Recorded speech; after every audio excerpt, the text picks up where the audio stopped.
Nantucket. Take out your map and look at it. See what a real corner of the world it occupies, how it stands there away offshore, more lonely than the Eddystone lighthouse. Look at it, a mere hillcock, an elbow of sand, all beach without a background. There is more sand there than you would use in 20 years as a substitute for blotting paper. Some gamesome whites will tell you that they have to plant weeds there. They don't grow naturally. That they import Canada thistles. That they have to send beyond seas for a spile to stop a leak in an oil cask. That pieces of wood in Nantucket are carried about like bits of the True Cross in Rome. But these extravaganzas only show that Nantucket is no Illinois. There was a fine, boisterous something about everything connected with that famous old island, which amazingly pleased me.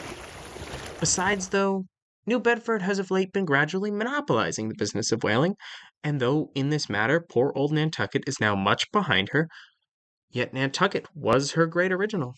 He alone resides and riots on the sea. He alone, in Bible language, goes down to it in ships, to and fro, plowing it as his own special plantation.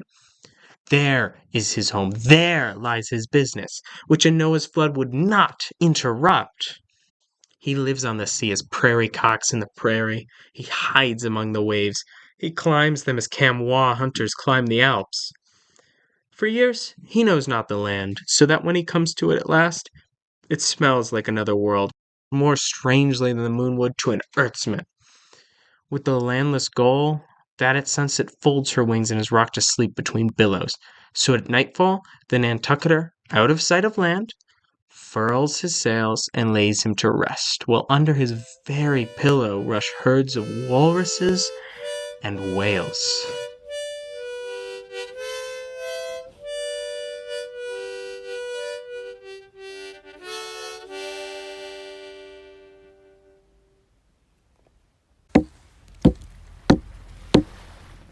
Did you mark 'em, Flask? The chick that's in 'em pecks the shell. 'Twill be out soon. STARBUCK, send everybody 4. Sir? Send everybody 4. Mastheads there, come down.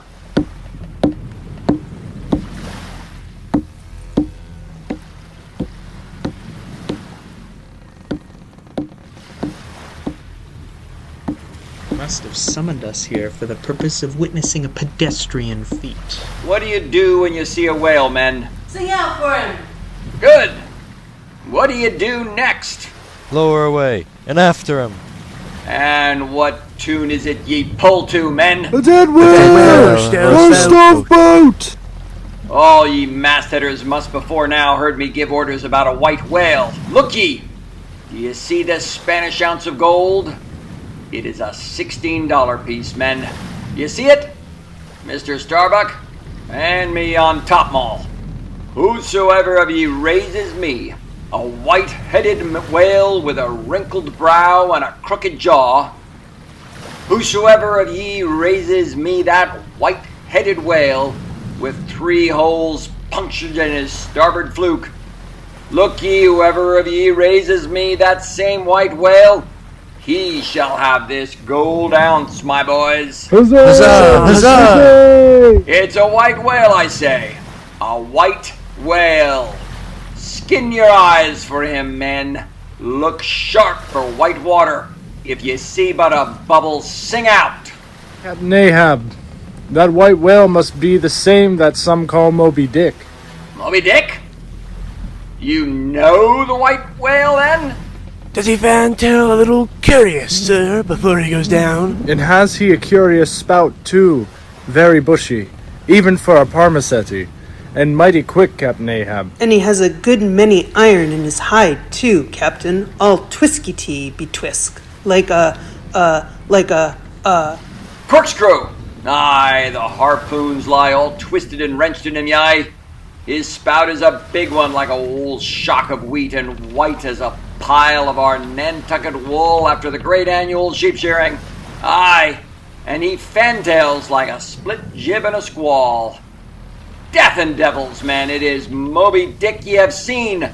Moby Dick! Captain Ahab, I have heard of Moby Dick. But it was not Moby Dick that took off thy leg. Who told thee that? Aye, STARBUCK. Aye, my hearties all around, it was Moby Dick that dismasted me. Moby Dick that brought me to this dead stump I stand on now. Aye, it was that cursed whale that raised me, made me a poor pegging lubber of me forever and a day. Aye, and I'll chase him around Good Hope, and round the Horn, and round Norway Maelstrom, and round Perdition's Flames before I give him up.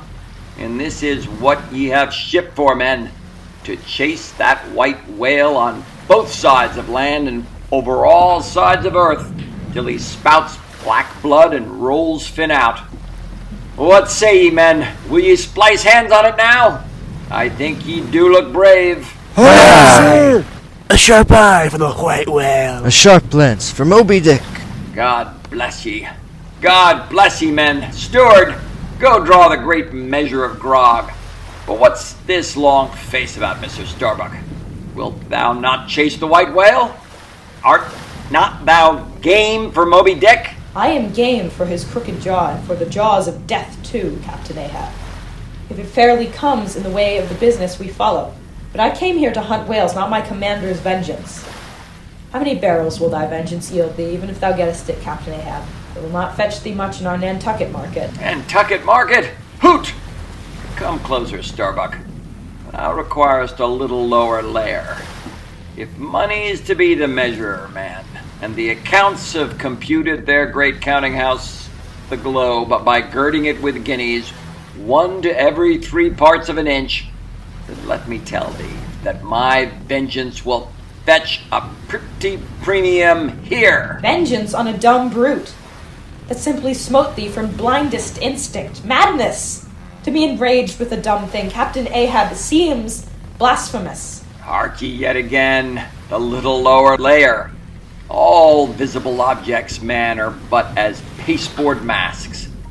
But in each event, some unknown but still reasoning thing puts forth the moldings of its features from behind the unreasoning mask. That inscrutable thing is chiefly what I hate, and be the white whale agent, or be the white whale principal, I will wreak that hate upon him. Talk not to me of blasphemy, man. I'd strike the sun if it insulted me. Who's over me? Truth has no confines. Take off thine eye. More intolerable than Field's glarings is a doltish stare. Look, the crew, man, the crew. Are they not one and all with Ahab in this matter of the whale? See Stubb, he laughs.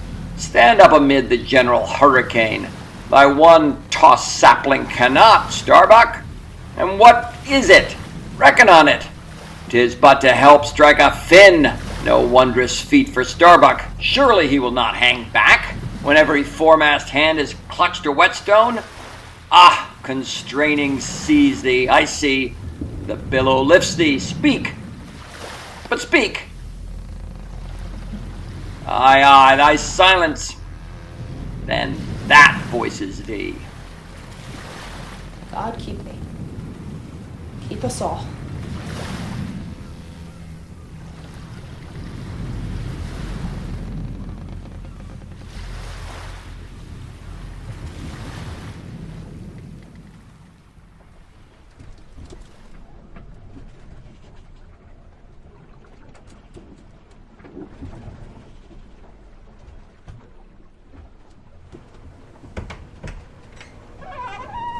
Who's there? On deck, be gone! Captain Ahab mistakes. It is I. The oil of the hold is leaking, sir. We must up Burton's and break out. Up Burton's and break out? Now that we are nearing Japan, heave to here for a week to tinker with a parcel of old hoops? Either do that, sir, or waste in one day more oil than we may make good in a year. What we come 20,000 miles to get is worth saving, sir. So it is. If we get it. I was speaking of the oil in the hold, sir. And I was not speaking or thinking of that at all. Begone! Let it leak. I'm all a leak myself. Aye, leaks in leaks. Not only full of leaky casks, but those leaky casks are in a leaky ship, And that's a far worse plight than the Pequod's, man. Yet I don't stop to plug my leak, for who can find it in the deep-loaded hull, or how hope to plug it, even if found in this life's howling gale? STARBUCK, I'll not have the burdens hoisted. What will the owners say, sir? Let the owners stand on Nantucket Beach and out-yell the typhoons. What cares AHAB? Owners. Thou art always prating to me, STARBUCK, about those miserly owners, as if the owners were my conscience. But look ye, the only real owner of anything is its commander. And hark ye, my conscience is in this ship's keel. On deck! Captain Ahab, a better man than I might well pass over in thee what he would quickly enough resent in a younger man. Aye, and in a happier Captain Ahab. Devils! Dost thou then so much as dare to critically think of me? On deck! Nay, sir, not yet. I do entreat, and I do dare, sir, to be forbearing. Shall we not understand each other better than hitherto, Captain Ahab? There is one God that is Lord over the earth, and one captain that is Lord over the Pequod. On deck. Thou hast outraged, not insulted me, sir. But for that I ask thee not to beware of STARBUCK. Thou wouldst but laugh. But let Ahab beware of Ahab. Beware of thyself, old man. He waxes brave, but nevertheless obeys. Most careful bravery, that. What's that he said? Ahab, beware of Ahab. There's something there. Thou art but too good a fellow, STARBUCK. Furl the topgallant sails and close reef the topsails fore and aft. Back the main yard, up burden, and break out in the main hold. Wonder what the old man wants with this lump of foul lard. Wants with it? Did you never hear that the ship which but once has a sperm whale's head hoisted over its starboard side, and at the same time a right whale's on the larboard? Did you never hear, Stubb, that ship can never afterwards capsize? Why not? I don't know, but I heard that ghost of a FEDALLAH saying so, and he seems to know all about ship's charms. But I sometimes think he'll charm the ship to no good at last. I don't half like that chap, Stubb. Did you ever notice how that tusk of his is sort of carved into a snake's head? Sink him! I never look at him at all, but if I ever get the chance of a dark night, he'd be standing hard by the bulwarks, and no one by. Look down there, FLASK. I will. FLASK, I take that FEDALLAH to be the devil in disguise. Do you believe that cock and bull story about his having been stowed away on board ship? He's the devil, I say. And the reason why you don't see his tail is because he tucks it up out of sight. He carries it coiled away in his pocket, I guess. Blast him! Now that I think of it, he's always wanting oakum to stuff into the toes of his boots. He sleeps in his boots, don't he? He hasn't got any hammock, but I've seen him lie nights in a coil of rigging. No doubt. And it's because of his cursed tail. He coils it down, do you see? In the eye of the rigging. What's the old man so much to do with him for? Striking up a swap or a bargain, I suppose. Bargain? About what? Why, do you see, the old man is hard bent after that white whale, and the devil there is trying to come round him and get him to swap away his silver watch, or his soul, or something of that sort. And then he'll surrender Moby Dick. Stubb, you're skylarking! How can FEDALLAH do that? I don't know, FLASK, but the devil is a curious chap, and a wicked one, I tell you. Why, they say as how he went a-sauntering into the old flagship once, switching his tail about devilish easy and gentlemanlike, and inquiring if the old governor was at home. Well, he was at home, and asked the devil what he wanted.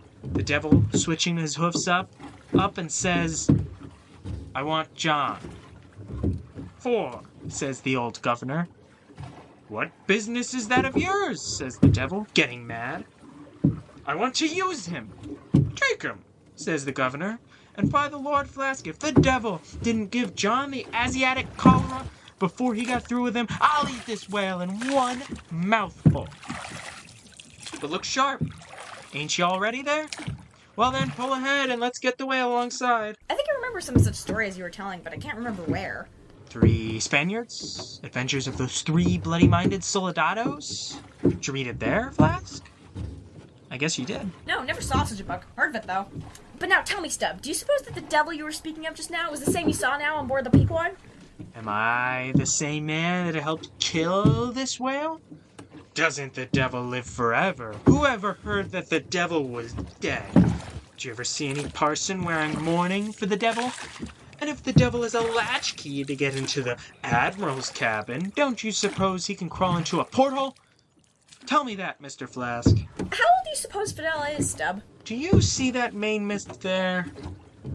Well, that's the figure 1. Now take all the hoops in the Pequod's hold and string along in a row with that mast for aughts do you see. Well, that wouldn't begin to be FEDALLAH's age, nor all the Coopers in creation couldn't show hoops enough to make aughts enough. But see here, Stubb, I thought you but a little boasted just now that you meant to give FEDALLAH a sea toss if you ever got a good chance. Now if he's so old as those hoops of yours come to, and he is if you want to live forever, what good will it ever do to pitch him overboard? Tell me that. Give him a good ducking anyhow. But he'd crawl back. Duck him again, and keep ducking him. Suppose he should take it into his head to duck you then, and drown you. What then? I should like to see him try it. I'd give him such a pair of black eyes that he wouldn't dare to show his face in the Admiral's cabin again for a long while. Let alone down in the orlop there where he lives, and hereabouts on the upper decks where he sneaks so much. Damn the devil, Flask. So you suppose I'm afraid of the devil? Who's afraid of him except the old governor, who daren't catch him and put him in double darbies, as he deserves, but lets him go about kidnapping people? Aye, and signed a bond with him, that all the people the devil kidnapped, he'd roast for him? There's a governor. Do you suppose FEDALLAH wants to kidnap Captain AHAB? Do I suppose it? You'll know it before long, Flask. But I'm going now to keep a sharp lookout on him. And if I see anything very suspicious going on, I'll just take him by the nape of his neck and say, "Look here, Beelzebub, you don't do it." And if he makes any fuss, by the Lord, I'll make a grab into his pocket for his tail, take it to the capstan, and give him such a wrenching and heaving that his tail will come short off at the stump. You see? And then, I rather guess when he finds himself docked in that queer fashion, he'll sneak off without the poor satisfaction of feeling his tail between his legs. And what will you do with the tail, Stubb? With it, sell it for an ox whip when we get home. What else? Now, do you mean what you say and have been saying all along, Stubb? Mean or not mean, here we are at the ship. Didn't I tell you so? Yes. You'll soon see this right whale's head hoisted up opposite that Parmasetti's.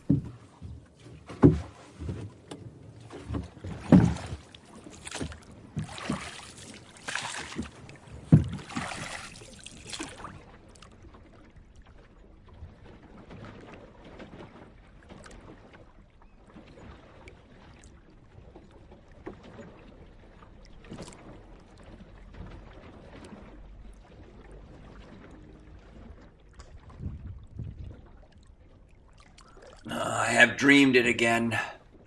Of the hearses? Have I not said, old man, that neither hearse nor coffin can be thine? And who are hearsed that die on the sea? Aye, aye. A strange sight that, FEDALLAH. A hearse and its plumes floating over the ocean with the waves for the pallbearers. Ha! Such a sight we shall not soon see. Believe it or not, thou canst not die till it be seen, old man. And what was that saying about thyself?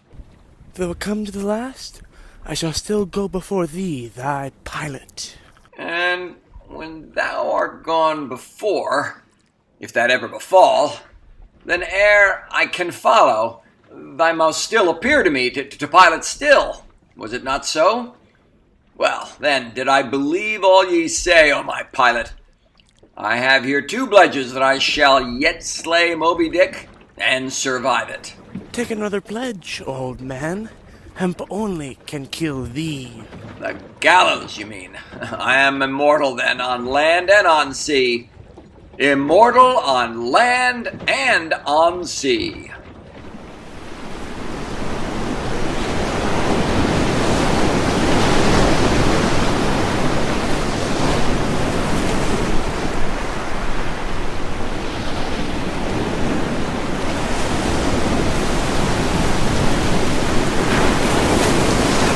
Bad work, Mr. Starbuck. the sea will have its way. Stubb, for one, can't fight it. You see, Mr. Starbuck, a wave has such a great long start before it leaps all around the world it runs. And then it comes the spring. But as for me, all the start I have to meet it is just across the deck here. But never mind, it's all in fun, so the old song says. Oh, jolly is the gale, and a joker is the whale. A flourish in his tail, such a funny, sporty, gamey, jesty, jokey, hokey pokey lad's the ocean of. Avast, Stubb! Let the typhoon sing and strike his harp here in our rigging. But if thou art a brave man, thou wilt hold thy peace. But I am not a brave man. Never said I was a brave man. I am a coward, and I sing to keep up my spirits. And tell you what it is, Mr. Starbuck. There's no way to stop my singing in this world but to cut my throat. And when that's done, 10 to 1 I sing ye the doxology for a wind-up. Madman, look through my eyes if thou hast none of thine own. What? How can you see better of a dark night than anybody else? Never mind how foolish. Here! Mark'st thou not that the gale comes from the eastward? The very course Ahab is to run for Moby Dick. The very course he swung to this day noon. Now mark his boat there. Where is that stove? In the stern sheets, man, where he is wont to stand. His standpoint is stove, man. Now jump overboard and sing away if thou must. I don't half understand ye. What's in the wind? Yes, yes. Round the Cape of Good Hope is the surest way to Nantucket. The gale that now hammers at us to stave us, we can turn it into a fair wind that will drive us towards home. Yonder to windward is all blackness of doom. But to leeward, homeward, I see it lightens up there, but not with the lightning. Who's there? The rods, the lightning rods, are they overboard? Drop them over fore and aft, quick. Avast! Let's have fair play here. Though we be the weaker side, yet I'll contribute to raise rods on the Himalayas and Andes, that all the world may be secured. But out on privilege. Let them be, sir. Look aloft! The corpusants! The corpusants! Blast the boat! Let it go! Blast it! Poor pussins, have mercy on us all.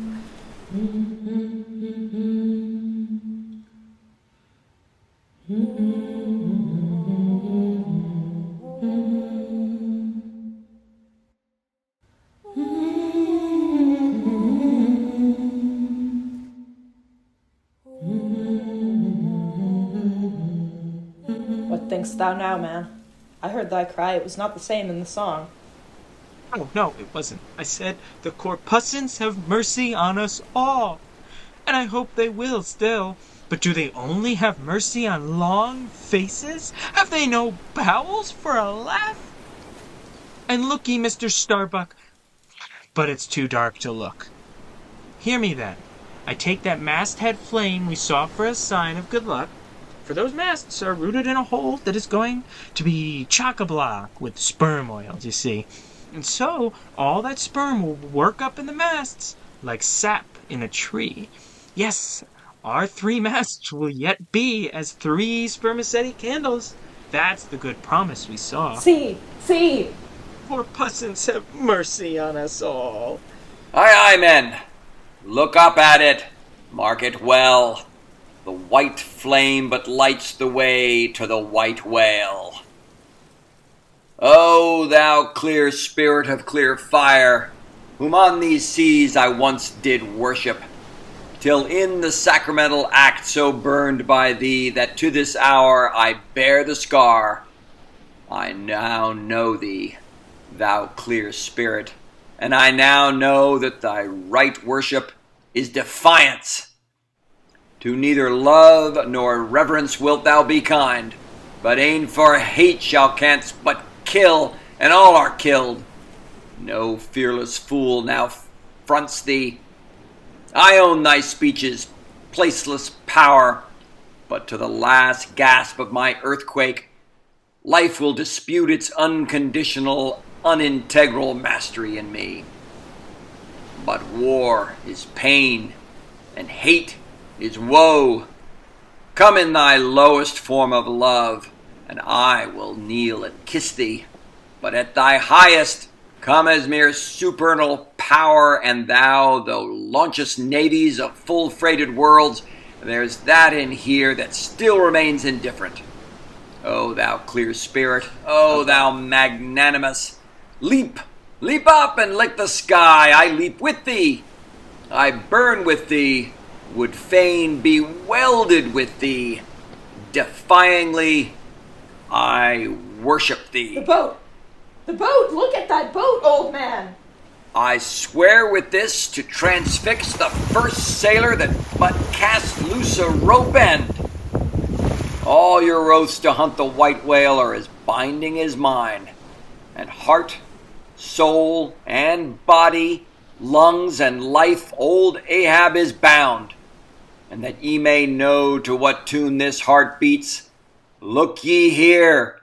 Thus I blow out the last fear. No, Stubb, you may pound that out as much as you please, but you'll never pound into me what you were just now saying. And how long ago is it since you said the very contrary? Didn't you once say that whatever ship Ahab is in, that ship should pay something extra on its insurance policy just as sure as though it were loaded with powder barrels and boxes of lucifers forward? Stop now, didn't you just say so? Well, I suppose I did. What then? I've part changed my flesh since that time, why not my mind? Besides, supposing we are loaded with powder barrels aft and lucifers forward, how the devil could the lucifers get a fire in this drenching spray here? Why? My little man, you have pretty red hair. But you couldn't get a fire now. Shake yourself, your Aquarius, or the water bearer, Flask, might fill your pitchers at your coat collar. Don't you see, then, that for these extra risks, the marine insurance companies have extra guarantees? Here are hydrants, Flask. But hark, again, and I'll answer ye the other thing. First, take your leg off from the crown of the anchor here.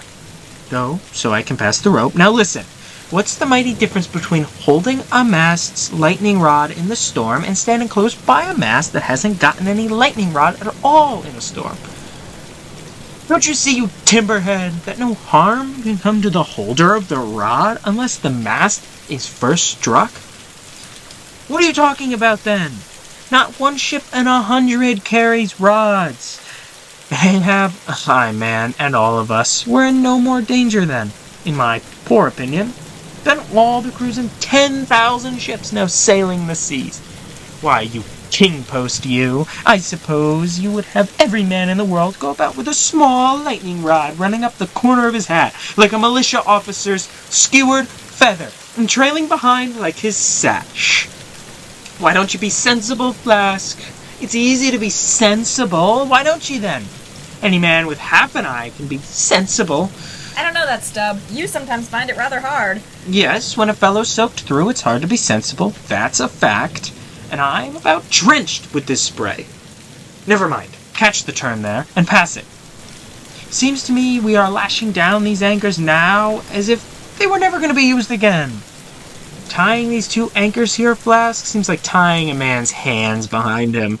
Flask, whether the world is anchored anywhere, if she is, she swings with an uncommon long cable. There, hammer that knot down, and we've done it. So, next to you touching land, lightning on the deck is the most satisfactory. I say, just bring out my jacket skirts, will you? Thank you. They laugh at long togs, so, Flask, but seems to me a long-tailed coat ought to always be worn in all storms afloat. The tails tapering down that way serve to carry off the water, you see. Same with cocked hats. The cocks form a gable and eave trows. Flask. No more monkey jackets and tarpaulins for me. I must mount a swallow's tail and drive down a beaver. So, Papa. Ooh. Lord, that the winds come down from heaven should be so unmannerly. That is a nasty night, lad.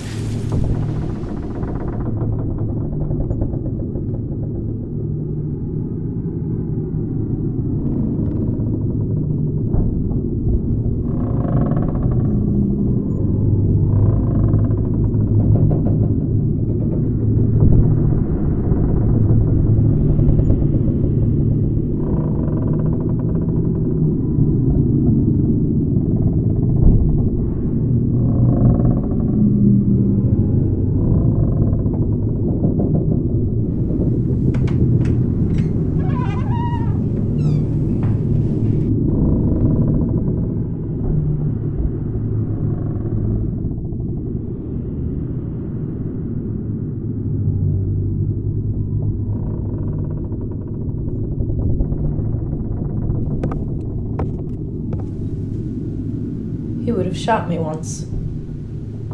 Yes. There's the very musket that he pointed at me. That one with the studded stock. Let me touch it.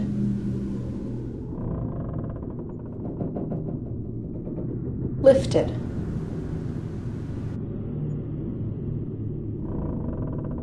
Strange that I, who have handled so many deadly lances, strange that I should shake so now. Loaded? I must see. Aye, and powder in the pan, that's not good. Best spill it? Wait, I'll cure myself of this. I'll hold the musket boldly while I think. I come to report a fair wind to him. But how fair? Fair for death and doom, that's fair for Moby Dick. It's a fair wind that's only fair for that accursed fish. The very tube he pointed at me. The very one. This one! I hold it here. He would have killed me with the very thing I handle now. Aye, and he would fain kill all his crew. Does not he say that he will not strike his spars to any gale? Has not he dashed his heavenly quadrant? And in these same perilous seas gropes he not his way by the mere dead reckoning of the error abounding log? And in this very typhoon did not he swear he'd have no lightning rods? But shall this crazed old man be tamely suffered to drag a whole ship's company down to doom with him? Yes, it would make him the willful murderer of 30 men and more if this ship come to any deadly harm. And come to deadly harm, my soul swears this ship will, if Ahab have his way. If, then, he were this instant put aside, that crime would be not his. Ha! Is he muttering in his sleep? Yes. Just there, in there. He's sleeping. Sleeping. Aye, but still alive and soon awake again. I can't withstand thee then, old man. Not reasoning, not remonstrance, not entreaty wilt thou hearken to. All this thou scornest. Flat obedience to thy own flat commands. This is all thou breathest. Aye, and say'st the man have vowed thy vow. Say'st all of us are Ahabs. Great God forbid! But is there no other way? No lawful way? Make him a prisoner to be taken home. What? Hope to wrest this old man's living power from his own living hands? Only a fool would try it. Say he were pinioned even, knotted all over with ropes and hawsers, chained down to ring bolts on this cabin floor. He would be more hideous than a caged tiger then. I could not endure the sight, could not possibly fly all his howlings. All comfort, sleep itself, inestimable reason would leave me on the long, intolerable voyage. What, then, remains? The land is hundreds of leagues away, and Loch Japan the nearest. I stand alone here, upon an open sea, with 2 oceans and a whole continent between me and law. Aye, 'tis so. Is heaven a murderer when its lightning strikes a would-be murderer in his bed, tindering sheets and skin together? And would I be a murderer, then, if on this level Ahab's hammock swings within, his head this way? A touch, and STARBUCK may survive to hug his wife and child again. Oh, Mary, Mary! Boy, boy, boy! But if I wake thee not to death, old man, who can tell to what unsounded deep STARBUCK's body this day week may sink with all the crew? Great God, where art thou? Shall I?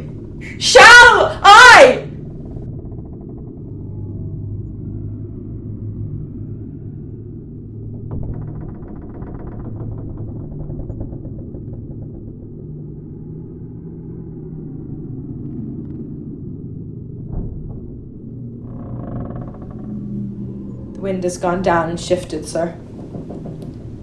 Fore and main topsails are reefed and set. She heads her course. Go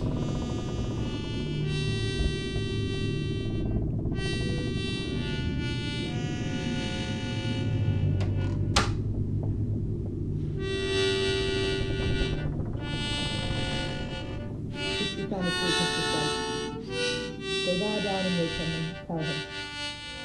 I must speak to the doctor. I know ship is done.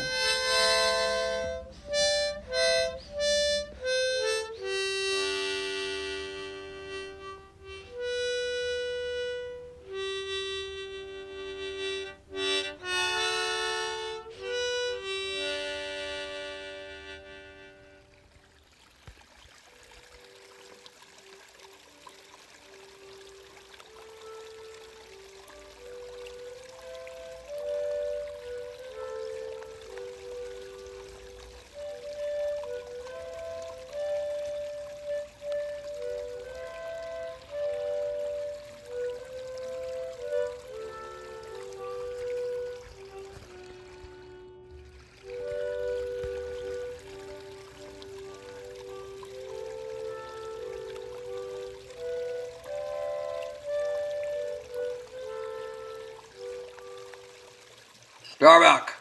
Sir? Oh, STARBUCK. It is a mild, mild wind and mild-looking sky. On such a day, very much a sweetness as this, I struck my first whale, a boy harpooner of 18. 40 years ago. 40 years of privation and peril and storm time. 40 years on the pitiless sea. For 40 years has AHAB forsaken the peaceful land. For 40 years to make war on the horrors of the deep. Aye, and yes, STARBUCK, out of those 40 years I have not spent 3 ashore.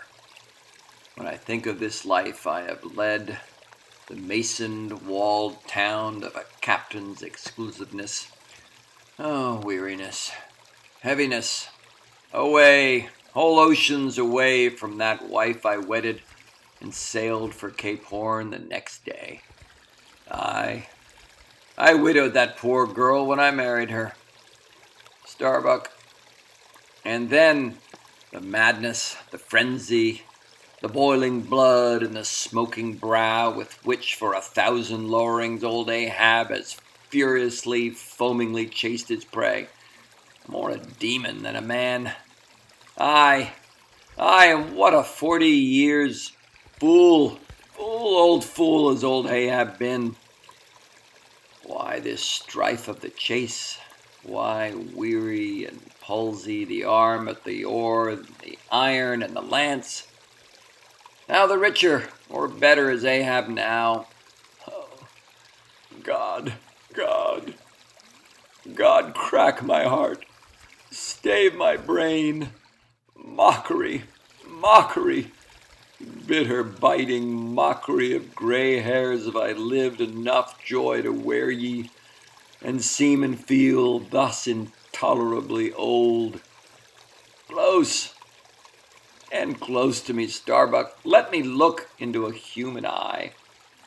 No, stay on board, lower not when I do. When branded AHAB gives chase to Moby Dick, that hazard shall not be thine. No, not with the faraway home I see in that eye. Oh, my captain, noble soul. Grand old heart after all, why should anyone give chase to that hated fish? Away with me, let us fly these deadly waters. Let us home. Wife and child too are STARBUCK's. Wife and child of his brotherly, sisterly, playfellow youth. Even as thine, sir, are the wife and child of thy loving, longing, paternal old age. Away, let us away. This instant let me alter the course. How cheerily, how hilariously, oh, my captain, would we bowl our way to see old Nantucket again. I think, sir, they have some such mild blue days, even as this in Nantucket. They have. I've seen them. Some summer days in the morning. About this time, yes, it is his noon nap now. The boy vivaciously wakes, sits up in bed, and his mother tells him of me, of cannibal old me, how I am abroad upon the deep, but will yet come back to dance him again. 'Tis my Mary herself. She promised that my boy every morning should be carried to the hill to catch the first glimpse of his father's sail. Yes, no more, it is done. We head for Nantucket. Come, my captain, study out the course, let us away. See, the boy's face from the window, the boy's hand on the hill. What is it? What nameless, inscrutable, unearthly thing is it? What cozening, hidden lord and master and cruel, remorseless emperor commands me, that against all natural lovings and longings I so keep pushing and crowding and jamming myself on all the time, recklessly making me ready to do what in my own proper, natural heart I durst not so much as dare? Is Ahab Ahab? Is it I, God, or who that lifts this arm? By heavens, man, we are turned round and round in this world like yonder windlass, and fate is the handspike. And all the time, lo, that smiling sky and this unsounded sea. Look, see yon albacore. Who put him into chase and fang that flying fish? Where do murderers go, man? Who's to doom when the judge himself is dragged to the bar? What is a mild, mild wind and a mild-looking sky, and the air smells now as if it blew from a faraway meadow, Starbuck?